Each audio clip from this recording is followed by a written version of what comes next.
আসসালামু আলাইকুম। আজকে আমি রেশন আনতে গেছিলাম, পাড়ার রেশন। যে আমাদের গলিতে দেখেন শহরের রেশন কেমন হয়। এটা আমাদের বাড়ির পাশে রাস্তা, গলি দিয়ে যাচ্ছি শর্টকাটে সোজা।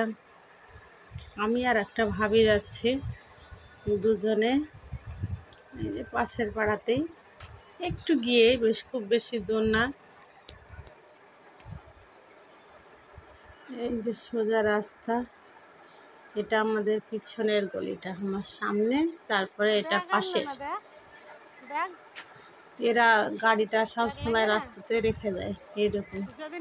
এখানকার বড়লোক মানুষ তো, সব চার চাকা সবারই আছে, কিন্তু গ্যারেজ কারণ নেই, সব রাস্তাতে গাড়ি রাখা। সাধারণ মানুষের খুব অসুবিধা এর জন্য।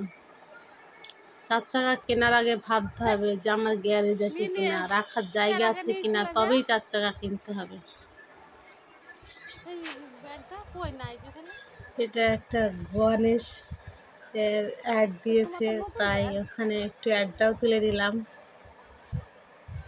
যিনারা দিয়েছে কষ্ট করে কেউ দেখতে পায় না, আমার মাধ্যমে যদি অনেক কজন দেখতে পাই, তাই ওটাও তুলে নিলাম। এই যে সামনে একটা গাড়ি পড়ে কোনো এক মহাপুরুষের,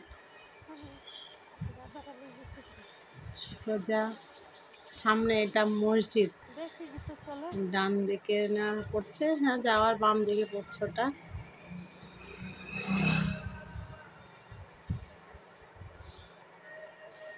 মসজিদের সামনেটা দেখাবো তোমাদেরকে, তোমরা দেখো আমাদের পাড়ার মসজিদ কেমন। এই যে এটা মসজিদটা, আমাদের মসজিদ খুব সুন্দর। এই যে দুটো পুচকু সাইকেল চালাচ্ছে।